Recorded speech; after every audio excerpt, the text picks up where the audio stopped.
Welcome to my channel math study buddies. आज का हमारा टॉपिक है प्लाज्मा प्रोटीन।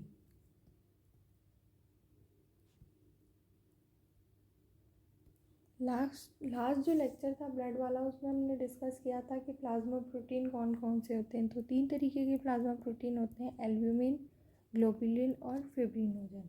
इस वीडियो में हमें मेन बात करनी है इन प्लाज्मा प्रोटीन के ओरिजिन की, फॉर्म्स की, वेरिएशन की, फंक्शन एंड इससे रिलेटेड एक होता है व्हिपल्स एक्सपेरिमेंट, उसके बारे में। तो वीडियो को स्टार्ट करते हुए सबसे पहले ओरिजिन, प्लाज्मा प्रोटीन का ओरिजिन की बात करें तो 2 फेजेस में अपन को पढ़ना होता है, एम्ब्रियो में कैसे होता है और एडल्ट्स में कैसे होता है। एम्ब्रियो की बात करें तो एम्ब्रियो में मीजेनकाइमल सेल्स जो होते हैं उनसे ओरिजिन होता है। और सबसे फर्स्ट जो प्लाज्मा प्रोटीन ओरिजिनेट होता है वो कौन सा होता है? एल्ब्यूमिन। नेक्स्ट है फिर एडल्ट्स में बात करते हैं।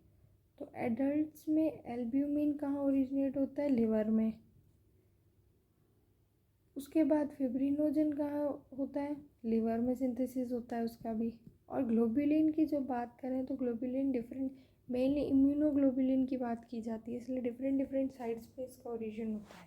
सबसे जो मोस्ट इम्पॉर्टेंट साइट क्या है वो है लिम्फोसाइट्स। हमें पता है लिम्फोसाइट 2 तरीके की होती है, बी एंड टी लिम्फोसाइट। तो बी लिम्फोसाइट्स का मेन काम क्या होता है? एंटीबॉडी बनाना। और एंटीबॉडी क्या है? इम्यूनोग्लोबुलिन ही तो है। एंटीबॉडी क्या करेगी? एंटीजन से रिएक्ट करेगी और एंटीबॉडी एंटीजन कॉम्प्लेक्स बन जाएगा। उसके अलावा प्लाज्मा सेल्स और टिश्यू मैक्रोफेजेस, इनमें भी इसका ओरिजिन होता है। फिर एक छोटी सी बात आती है, सेकंड पॉइंट है फॉर्म्स। फॉर्म्स में अपन ने लास्ट टाइम पढ़ा था सीरम क्या होता है। तो सीरम होता है प्लाज्मा माइनस क्लॉटिंग फैक्टर। कौन कौन से? 1, 2, 5, 8। अब अपन को पढ़ना है सीरम प्रोटीन क्या होते हैं। तो plasma protein minus clotting factor वाले प्रोटीन कौन से हैं? फिब्रिनोजन। तो ये सीरम प्रोटीन हो गया। फिर नॉर्मल वैल्यू की बात आती है। नॉर्मल वैल्यू क्या होती है? टोटल प्रोटीन की बॉडी के अंदर, तो वो होती है 6.4 से 8.3 ग्राम पर DL ऑफ ब्लड। ये तो हमें याद करनी है। फिर है एल्ब्यूमिन के फॉर्म्स की बात हम कर रहे हैं तो 2 फॉर्म्स होते हैं एल्ब्यूमिन के। एक होता है प्री फॉर्म और एक होता है एल्ब्यूमिन खुद। प्री एल्ब्यूमिन और एल्ब्यूमिन। प्री एल्ब्यूमिन का काम क्या होता है? ये T3 T4 जो थायरॉक्सिन हार्मोन्स होते हैं उनसे जाके बाइंड करता है। और एल्ब्यूमिन के 2 वर्क होते हैं, एक होता है ऑस्मोटिक प्रेशर को मेंटेन करना और दूसरा आगे मैं बढ़ाऊँगी बिलीरुबिन को ट्रांसफ़र कराता है। ये बिलीरुबिन के ट्रांसपोर्ट में,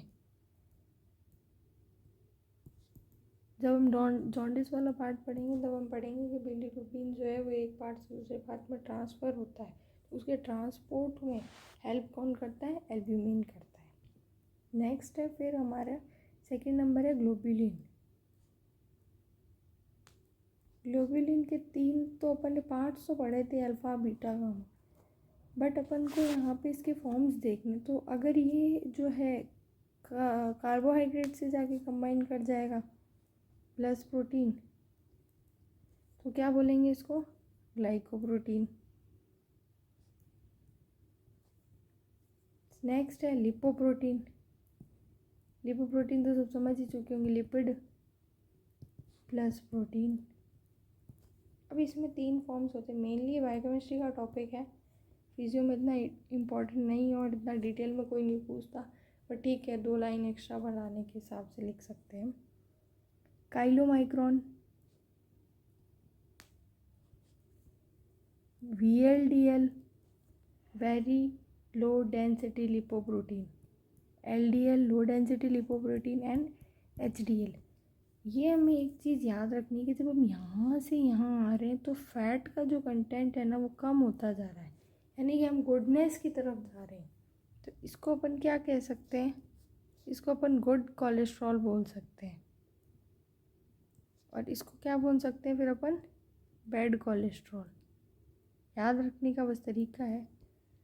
गुड कोलेस्ट्रॉल का काम क्या है, ये क्या करता है कि आर्टरीज़ के अंदर कोलेस्ट्रॉल को, फैट को डिपॉजिट नहीं होने देता, डिपोजिशन को प्रिवेंट करता है, डिपॉजिट नहीं होने देता। जबकि बैड क्या करता है, ये आके आर्टरीज़ में डिपॉजिट होता है, जिससे एक प्रॉब्लम, एक डिजीज़ हो जाती है जिसको बोलते हैं एथेरोस्क्लेरोसिस।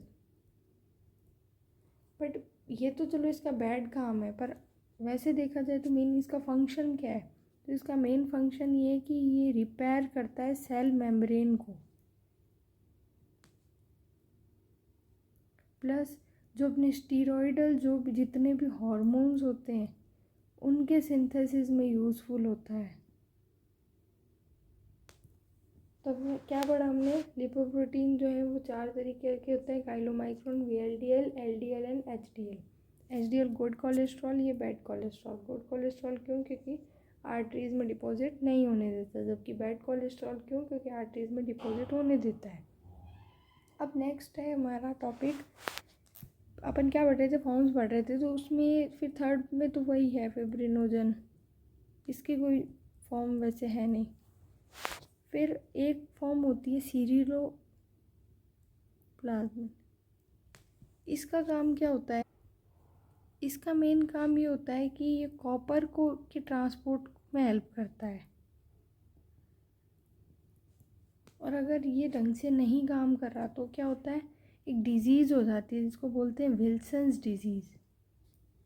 इससे होगा क्या, अब कॉपर का ढंग से ट्रांसपोर्ट नहीं हो रहा तो कॉपर जो है वो जाके लीवर और ब्रेन को डैमेज कर देता है, तो उससे विल्सन्स डिजीज़ हो जाती है। एक होता है ट्रांसफरिन, नाम ही बता रहा है, तो ये तो ट्रांसफ़र में हेल्प करता है। किसके ट्रांसपोर्ट में हेल्प करता है ये आयरन के ट्रांसपोर्ट में हेल्प करता है। तो उससे क्या होगा, ट्रांसपोर्ट अच्छा करा रहा है तो टॉक्सिसिटी कम हो जाएगी और एब्जॉर्प्शन मेंटेन हो जाएगा। ये वेरियस फॉर्म्स थी।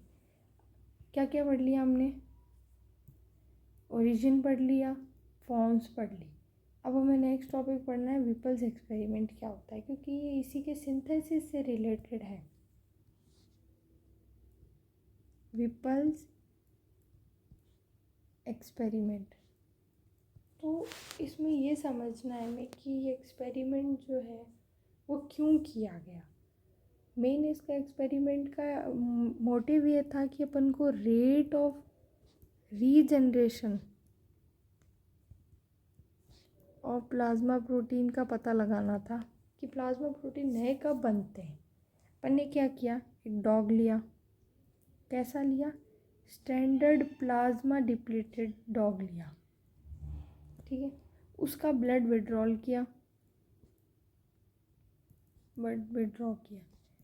उसके ब्लड विड्रॉ करके उसके जो भी प्लाज्मा प्रोटीन्स थे उनको बाहर निकाल दिया। इस प्रोसेस को क्या बोलते हैं, प्लाज्मा फेरेसिस। तो अपन ने क्या किया, डॉग लिया, डॉग का ब्लड बाहर निकाला, ब्लड का क्या किया, ब्लड में से प्रोटीन्स बाहर निकाले और वापस रीइन्फ्यूज कर दिया।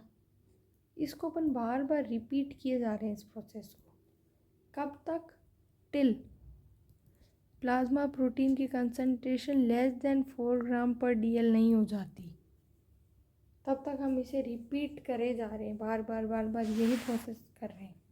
फिर क्या होगा, अल्टीमेटली अपन को क्या मिला इसमें, अल्टीमेट अपन को ये मिला कि जब प्लाज्मा प्रोटीन की कंसंट्रेशन जो है 4 to 5 ग्राम पर DL तक है, तब क्या हो रहा है कि एक बार ज़रूर कंसंट्रेशन कम हो रही है, but after 15 minutes 15 to 20 minutes क्या हो रहा है, कंसंट्रेशन वापस बढ़ रही है और 2 से 7 दिन में नॉर्मल हो जा रही है, ये हमें पता चला। फिर दूसरी फाइंडिंग हमें क्या पता चली कि अगर प्लाज्मा कंसंट्रेशन जो है वो लेस देन 4 ग्राम पर DL हो जाए तो क्या होगा, तब बॉडी में रिज़र्व जो है वो एग्जॉस्ट हो गया।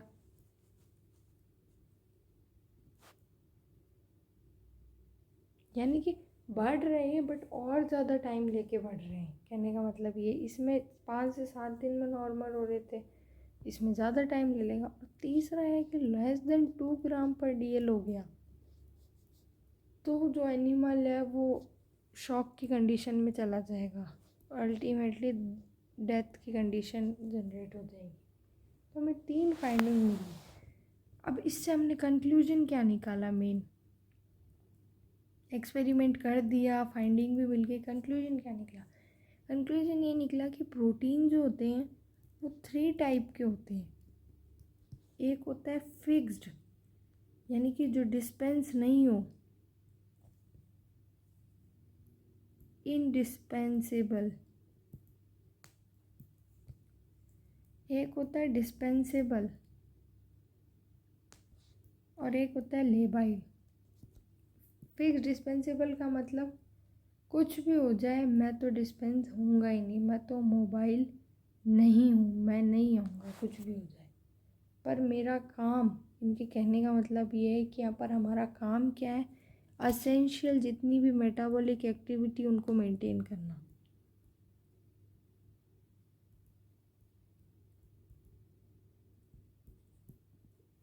ठीक है।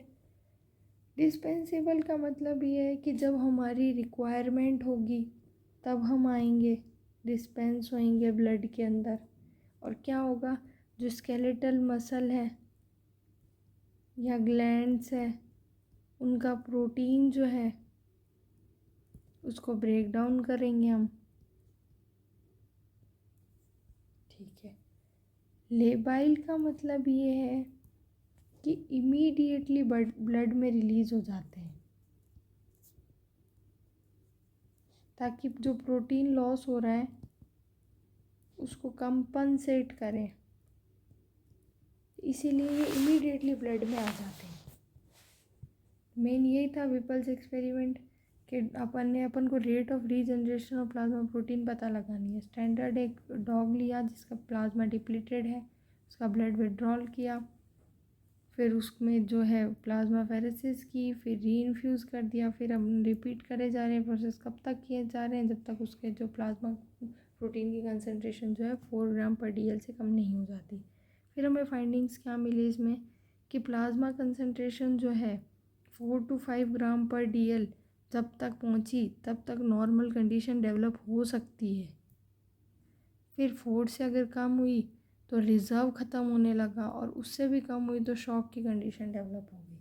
कंक्लूजन क्या निकला उसका कि प्रोटीन 3 टाइप के होते हैं। एक होते हैं indispensable, dispensable and labile. Labile तो ऐसे जब हमारी ज़रूरत इमीडिएटली हम आ जाएंगे ब्लड में। डिस्पेंसेबल हाँ ऑन रिक्वायरमेंट हम जहाँ जहाँ जहाँ पर स्टोर है ब्लड का वहाँ से उनको निकाल देंगे, जो प्रोटीन का स्टोर है वहाँ से उनको निकाल देंगे। और इनडिस्पेंसेबल फिक्स्ड है, कोई मतलब नहीं है हमें, हमारा काम सिर्फ एसेंशियल मेटाबॉलिक एक्टिविटी को मेंटेन करना है। अगर वो हो रही है तो ठीक बात है, नहीं हो रही तो भी हम डिस्पेंस नहीं होंगे। तो मेन यही है। अब नेक्स्ट वीडियो में हम बात करेंगे कि इसकी वेरिएशंस कैसे कैसे होते हैं एंड फंक्शंस। 2 ही पार्ट बचे हैं, वो नेक्स्ट वीडियो में हम कवर करेंगे। Thank you.